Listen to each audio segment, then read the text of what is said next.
بسم اللہ الرحمن الرحیم۔ السلام علیکم۔ آج کی ویڈیو ہے نزول وحی کے بارے میں کہ حضور پاک صلی اللہ علیہ وسلم پر جب پہلی وحی نازل ہوئی تو آپ نے کن حالات کا سامنا کیا۔ تو آئیے ویڈیو شروع کرتے ہیں۔ جب حضور پاک صلی اللہ علیہ وسلم کی عمر 40 سال کی ہو گئی تو پھر دنیا میں عجیب باتوں کا ظہور ہونے لگا۔ ستاروں کی روشنی بڑھ گئی اور آسمان پر شہاب ثاقب کثرت سے نمودار ہونے لگے۔ کہانوں نے کہنا شروع کر دیا کہ دنیا میں عظیم انقلاب آنے والا ہے اور وہ ہستی جو آج سے 40 سال پہلے پیدا ہوئی ظاہر ہو کر دنیا کا تمدن بدلنے والی ہے۔ نئی نئی پیشن گوئیاں کی جانے لگی، لوگوں میں ہلچل مچ گئی، بت پرستوں میں خوف و ہراس پھیل گیا۔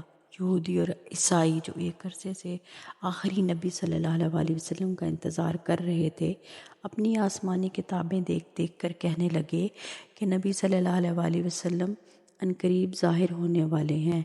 آمد سحر کی خبر دی جا چکی تھی۔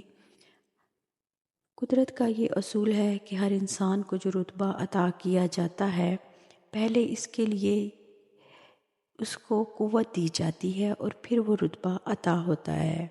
اسی طرح حضور پاک صلی اللہ علیہ وسلم نے خلوت نشینی، مراقبے اور عبادت سے آپ صلی اللہ علیہ وسلم نے یہ قوت حاصل کر لی تھی۔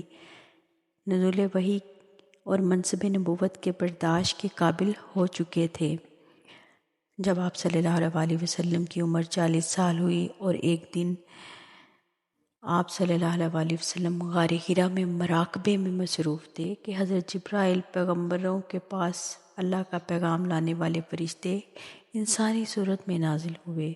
حضور صلی اللہ علیہ وسلم ان کی روشن صورت اور پاکیزہ لباس دیکھ کر حیران ہوئے اور آپ صلی اللہ علیہ وسلم کھڑے ہو گئے۔ حضرت جبرائیل نے کہا اقرا یعنی پڑھو۔ حضور صلی اللہ علیہ وسلم نے فرمایا وما آنا بقاری یعنی میں پڑھنا نہیں جانتا۔ حضرت جبرائیل نے آپ صلی اللہ علیہ وسلم کو آغوش میں لے لیا، بھینچا اور جھنجھوڑ کر کہا اقرا یعنی آپ صلی اللہ علیہ وسلم نے پھر وہی جواب دیا یعنی میں پڑھنا نہیں جانتا۔ حضرت جبرائیل نے پھر آپ صلی اللہ علیہ وسلم کو بھینچا یعنی اس مرتبہ اس شدت سے آپ صلی اللہ علیہ وسلم کو بھینچا کہ حضور پاک صلی اللہ علیہ وسلم کو تکلیف محسوس ہوئی۔ حضرت جبرائیل نے کہا پڑھو اس کا نام لے کر جس نے کائنات کو پیدا کیا، جس نے انسان کو گوشت کے لوتھڑے سے پیدا کیا، پڑھو اور تمہارا پروردگار بڑا کریم ہے اور جس نے انسان کو قلم سے سکھایا، جس نے انسان کو وہ باتیں سکھائیں جو اسے معلوم نہ تھی۔ حضرت جبرائیل اتنا کہہ کر غائب ہو گئے۔ آپ صلی اللہ علیہ وسلم جلال الہی سے خوفزدہ ہو گئے اور وہاں سے چل کر اپنے گھر تشریف لے آئے۔ حضرت خدیجہ نے آپ صلی اللہ علیہ وسلم کو دیکھا، وہ گھبرا گئیں۔ حضور صلی اللہ علیہ وسلم نے فرمایا زمتلونی زمتلونی یعنی مجھے کمبل اڑاؤ، مجھے کمبل اڑاؤ۔ حضرت خدیجہ نے فوراً آپ کو کمبل اڑا دیا اور آپ صلی اللہ علیہ وسلم کے پاس بیٹھ گئیں۔ آپ بہت بے چین نظر آ رہی تھیں۔ تھوڑی دیر کے بعد حضور پاک صلی اللہ علیہ وسلم پرسکون ہوئے تو آپ صلی اللہ علیہ وسلم نے اٹھ کر تمام واقعہ حضرت خدیجہ سے بیان فرمایا۔ مجھے اپنی جان کا خوف ہو گیا ہے۔ حضرت خدیجہ نے تسلی دی اور فرمایا نہیں نہیں، آپ صلی اللہ علیہ وسلم کو خوش ہونا چاہیے۔ خدا آپ صلی اللہ علیہ وسلم کو کبھی رسوا نہیں کرے گا، کیونکہ آپ صلی اللہ علیہ وسلم ہمیشہ صلہ رحمی کرتے ہیں، ہمیشہ سچ بولتے ہیں اور ان کے اخراجات کے کفیل رہے ہیں جو نادار تھے۔ اور آپ صلی اللہ علیہ وسلم میں وہ تمام اخلاقی خوبیاں ہیں جو دوسروں میں نہیں ہیں۔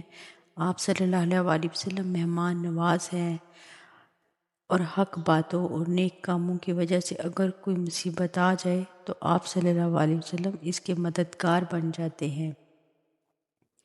اس گفتگو سے حضور صلی اللہ علیہ وسلم کو تسلی ہوئی۔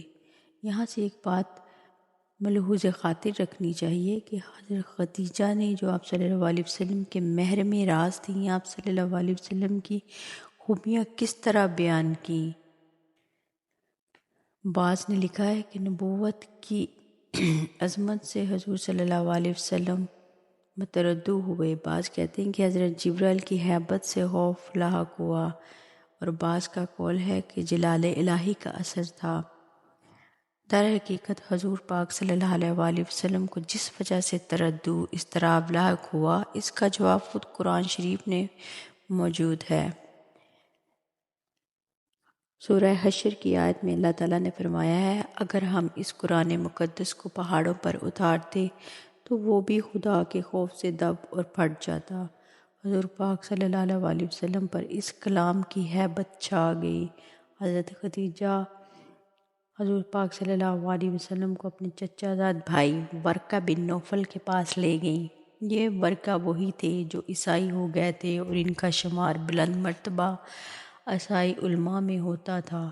وہ اس وقت بوڑھے ہو گیا۔ حضرت خدیجہ نے ورقہ سے تمام کیفیت بیان کی۔ ورقہ نے سارے حالات سن کر کہا، یہ وہی ناموس اکبر ہے جو موسیٰ علیہ السلام پر نازل ہوا۔ عیسیٰ علیہ السلام بھی اس ناموس اکبر کے پیغمبر تھے۔ کاش میں جوان ہوتا اور اس وقت تک زندہ رہتا جب آپ صلی اللہ علیہ وآلہ وسلم کی قوم آپ کے ساتھ زیادتی کر کے اپنے وطن سے نکال دے گی۔ حضور پاک صلی اللہ علیہ وسلم نے پوچھا، کیا میری قوم مجھے نکال دے گی؟ ورقہ نے کہا، دنیا میں جو بھی رسول آیا اس نے توحید کی تعلیم دی، اور اس کی قوم نے اس کے ساتھ دشمنی کی۔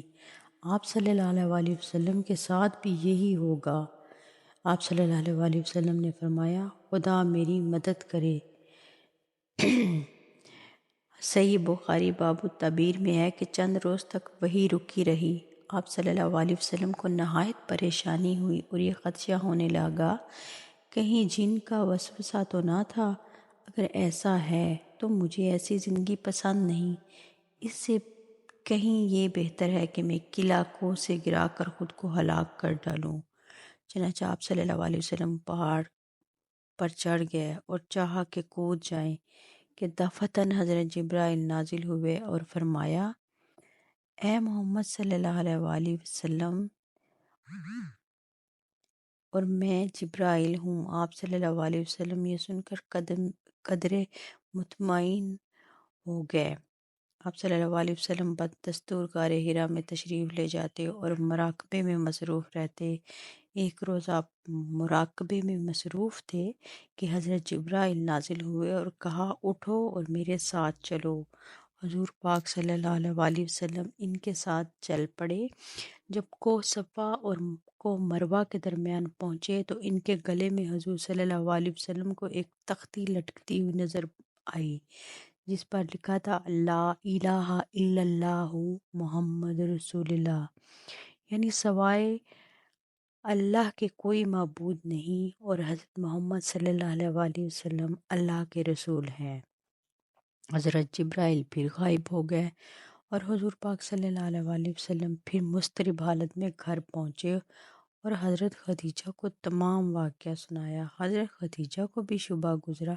وہ پھر ورقہ بن نوفل کے پاس گئے اور ان سے کہا، محمد صلی اللہ علیہ وسلم کہتے ہیں کہ ان کے پاس جبرائیل آتے ہیں۔ ورقہ نے کہا، ضرور آتے ہیں، کیونکہ وحی الہی کا سلسلہ شروع ہو گیا ہے۔ حضرت خدیجہ نے پوچھا، یہ جبرائیل کون ہے؟ ورقہ نے جواب دیا، جبرائیل وہ مقدس فرشتے ہیں جو انبیاء پر اللہ کا پیغام لے کر آتے ہیں۔ حضرت خدیجہ نے کہا، مجھے شبہ ہے کہیں جن وغیرہ نہ ہو۔ ورقہ نے کہا، یہ نہیں ہو سکتا، لیکن اگر تم کو شبہ ہے تو میں انجیل مقدس تمہیں دیتا ہوں، جب ان پر وحی نازل ہو یہ کتاب ان کے سامنے کر دینا۔ اگر جن کا اثر ہوگا تو محمد صلی اللہ علیہ وآلہ وسلم کا چہرہ متغیر ہو جائے گا، اگر واقعہ جبرائیل آتے ہیں تو کوئی اثر نہ ہوگا۔ چنانچہ حضرت خدیجہ انجیل کو چھپا کر لے آئیں۔ ایک روز آپ صلی اللہ علیہ وسلم غار حرا سے مکان کو تشریف لا رہے تھے کہ جبرائیل کو دیکھا۔ آپ صلی اللہ علیہ وسلم پر ہراس طاری ہو گیا اور آپ صلی اللہ علیہ وسلم گھر آ کر کپڑا اوڑھ کر لیٹے رہے۔ تھوڑی ہی دیر میں آپ صلی اللہ علیہ وسلم نے آواز سنی، اے چادر اوڑھ کر لیٹنے والے، اٹھیے اور خبر افطار کیجئے اور اپنے رب کی بڑائی کیجئے، اپنا لباس پاک رکھیے اور گندگی سے دور رہیے، احسان کسی فائدے کی خاطر نہ کیجئے اور اپنے کے لیے صبر کیجئے۔ آپ صلی اللہ علیہ وسلم اٹھ کر بیٹھ گئے اور حضرت خدیجہ سے پھر تمام کیفیت بیان کی۔ وہ جلدی سے انجیل اٹھا لائیں اور اس کو حضور صلی اللہ علیہ وسلم کے سامنے کر دیا۔ حضور صلی اللہ علیہ وسلم نے اسے دیکھ کر پوچھا یہ کیا ہے؟ حضرت خدیجہ نے اپنا ورقہ کے پاس جانے کا حال بیان کر کے کہا آج مجھے اطمینان ہو گیا ہے کہ آپ صلی اللہ علیہ وسلم پر جن کا اثر نہیں ہے، ضرور آپ صلی اللہ علیہ وسلم نبی مابعوث ہوئے ہیں۔ اس واقعے کے بعد وحی کا سلسلہ جاری ہو گیا۔ ایک روز جبرائیل علیہ السلام پھر نازل ہوئے اور آپ صلی اللہ علیہ وسلم کو قلعہ کوہ پر لے جا کر حضور پاک صلی اللہ علیہ وسلم کے سامنے خود وضو کیا اور کہا آپ صلی اللہ علیہ وسلم بھی اس طرح وضو کریں۔ حضور صلی اللہ علیہ وسلم نے بھی وضو کیا، پھر جبرائیل نے 2 رکعت نماز پڑھی، آپ صلی اللہ علیہ وسلم نے بھی اس طرح نماز پڑھی اور عرصے تک 2 رکعت ہی پڑھتے رہے۔ امید ہے کہ آپ کو آج کی ویڈیو پسند آئی ہوگی۔ پلیز مزید ویڈیوز دیکھنے کے لیے میرے چینل کو سبسکرائب کریں۔ شکریہ۔